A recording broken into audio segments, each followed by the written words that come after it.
Hello dear students, good evening to all of you. Best of luck to all the students who are going to appear in the exam of UGC NET. ढेर सारे बच्चों का phone आ रहा था कि ये जो exam में अपीयर होने जा रहे हैं, नेट का जो एग्ज़ाम कंडक्ट होने वाला है, कुछ उसके बारे में टिप्स बताएं। तो वैसे तो कोई ऐसा तरीका नहीं होता है कि to qualify the exam within a few months. कम से कम minimum 4 to 5 months you have to invest to qualify an exam. किसी भी परीक्षा को क्वालिफाई करने के लिए अगर हम देखें तो मिनिमम हमारे पास 4-5 महीने होना चाहिए, डिटेल स्टडी करना चाहिए।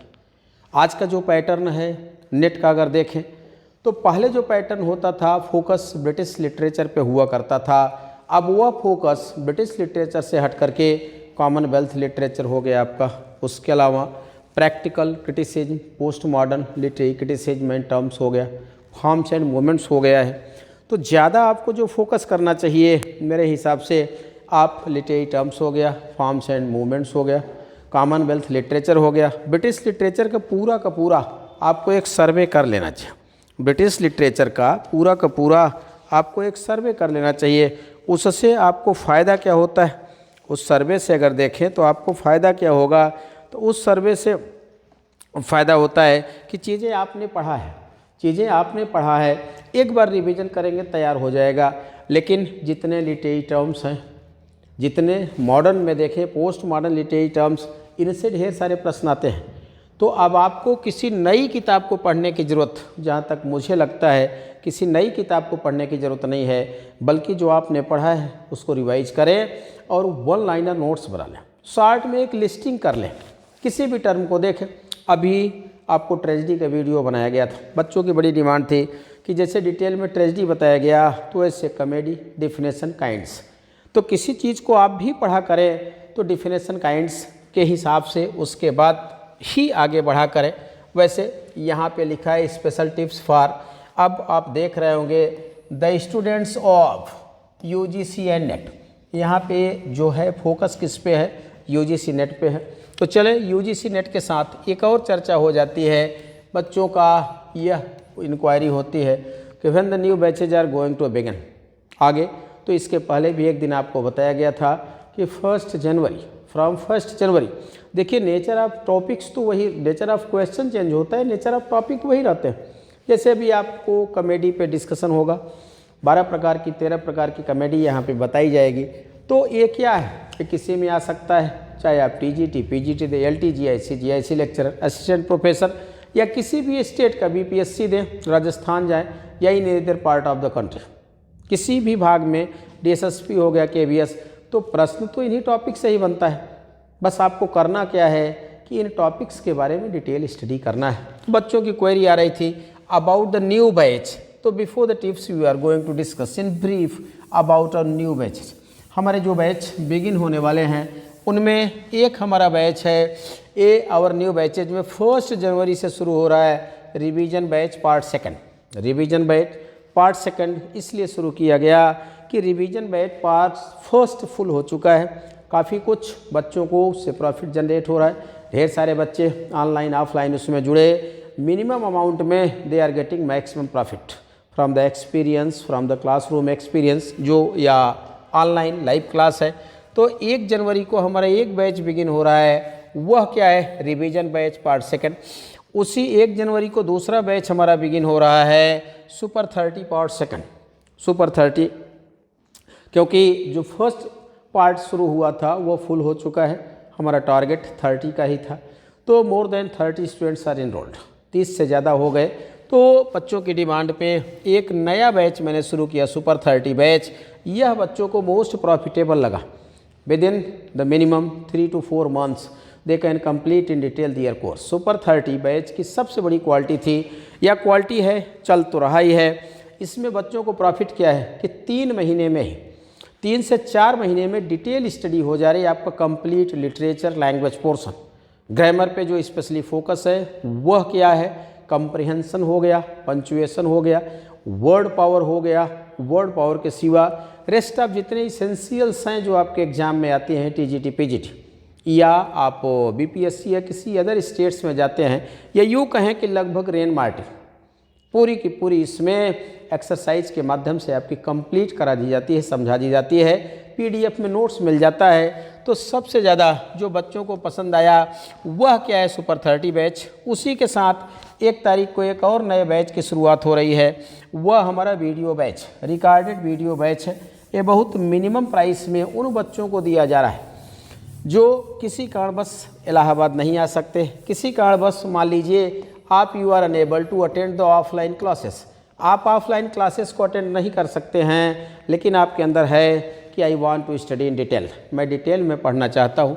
तो ऐसे विद्यार्थी जो डिटेल स्टडी तो करना चाहते हैं, तो आप जहाँ पे हैं वहीं पे आपको शिक्षा मुहैया कराने के लिए यह क्या है, अर्लियर रिकॉर्डेड वीडियो। ये भी अर्लियर रिकॉर्डेड वीडियो काफ़ी कुछ डिटेल में है। इसमें पूरा का पूरा टीजीटी, पूरा का पूरा पीजीटी का कोर्स आपको दिया जाएगा। और सबसे बड़ी बात है कि जो पूरा कोर्स आपका है वह क्या है, वह इसमें डिटेल में है, कहीं से भी इसमें कोई नॉन डिटेल नहीं है। आपको यह एहसास होगा, वीडियो बैच अगर लेंगे तो आपको यह एहसास होगा कि हम क्लास में ही पढ़ रहे हैं। I am before the teacher in the classroom, मैं क्लासरूम में हूँ, मैं टीचर के पास हूँ। बड़ी कम फी में रखा गया है, 3999।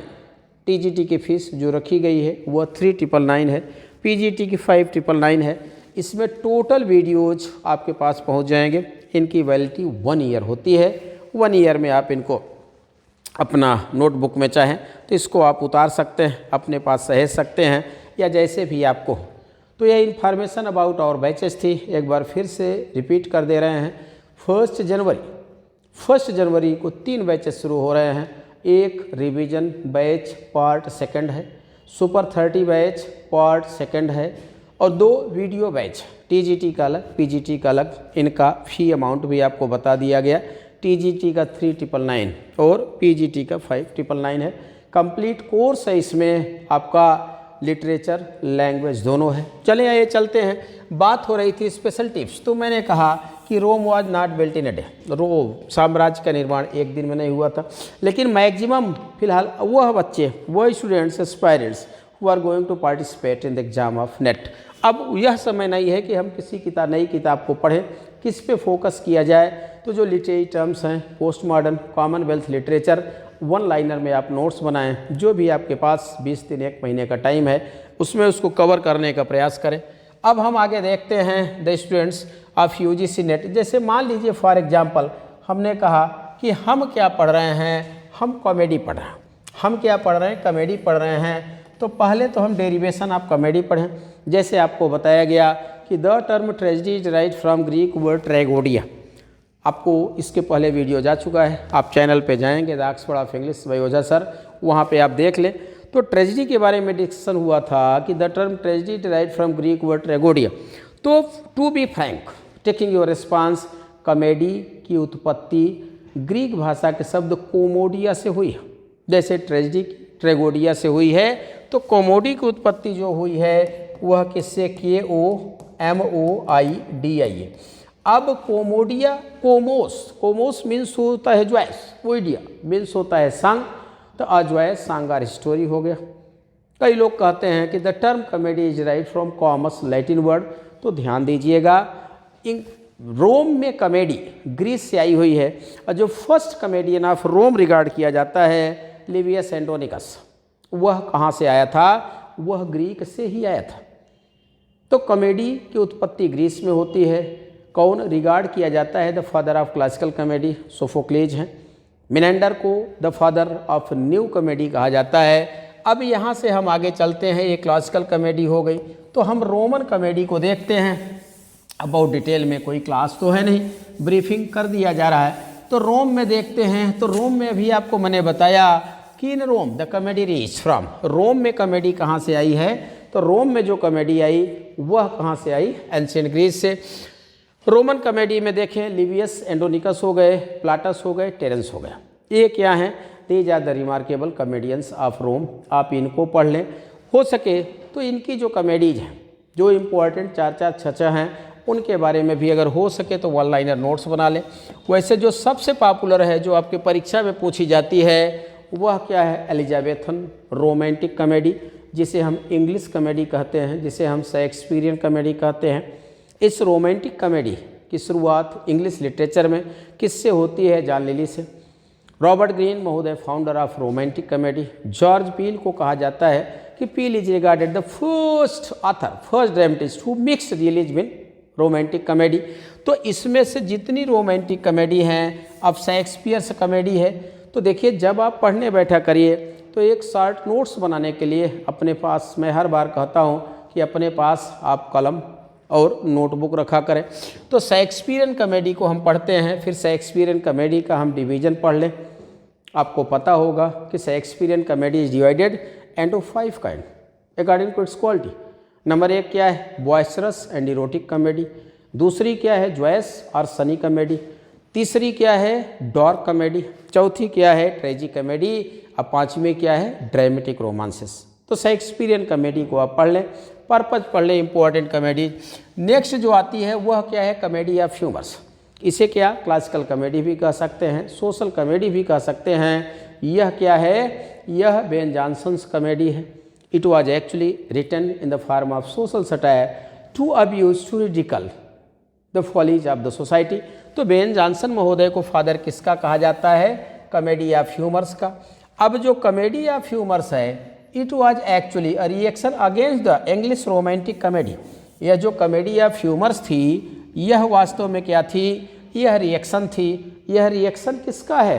यह इंग्लिश रोमांटिक कॉमेडी का है। अगर आपने पढ़ा होगा डिटेल में, तो बेन जॉनसन का Every Man in His Humour, उन्होंने इंट्रोडक्शन में ही लिख दिया है कि I have no such intention to entertain the public with the romantic comedies. Next उसके बाद अब जैसे बेन जॉनसन की कॉमेडी क्या है? Comedy of manners was actually reaction of the romantic comedy. तो जो रेस्टोरेशन एज में कॉमेडी डेवलप होती है उसे क्या कहा गया? कॉमेडी ऑफ मैनर्स, या उसे रेस्टोरेशन कॉमेडी कहा गया। It was a comedy centred on the follies of the upper section of society, their moods and manners, living standard, their activities. तो इसे क्या कहा गया? रेस्टोरेशन कॉमेडी कहा गया, या तो इसे क्या कहा गया? कॉमेडी ऑफ मैनर्स कहा गया। अब जैसे comedy of manners was a reaction of the Ben Jonson's comedy of humours, वैसे ही sentimental comedy was a reaction of, sentimental comedy क्या थी? दोनों का रिएक्शन था। यह रिएक्शन किसका था? रेस्टोरेशन कॉमेडी का। अब सेंटिमेंटल कॉमेडी को फादर किसे कहा जाता है? रिचर्ड स्टील को कहा जाता है। अगर आपने इसको पढ़ा होगा तो Richard Steele, sentimental comedy which hampers on the sentiments of the people, कहीं ना कहीं it was corrective, it was reformative. उसी तरह से जैसे sentimental comedy was a reaction of restoration comedy of manner, तो एंटी सेंटिमेंटल कॉमेडी जिसे क्या कहा जाता है? हार्ड कॉमेडी कहा जाता है। ध्यान रखिएगा, एंटी सेंटिमेंटल कॉमेडी जो है उसे क्या कहा जाता है? हार्ड कॉमेडी कहा जाता है। तो anti sentimental comedy was actually और रिएक्शन ऑफ, यह किसका रिएक्शन थी? यह रिएक्शन थी सेंटिमेंटल कॉमेडी का। It bitterly criticise the people in a verbose way. फिर उसके बाद क्या आता है? Comedy of menace. Comedy of menace को देखें, अगर आपने हेराल्ड पिंटर का पढ़ा होगा, a comedy which is full of horror, या a comedy which is full of horror, that is called the comedy of मिनैक।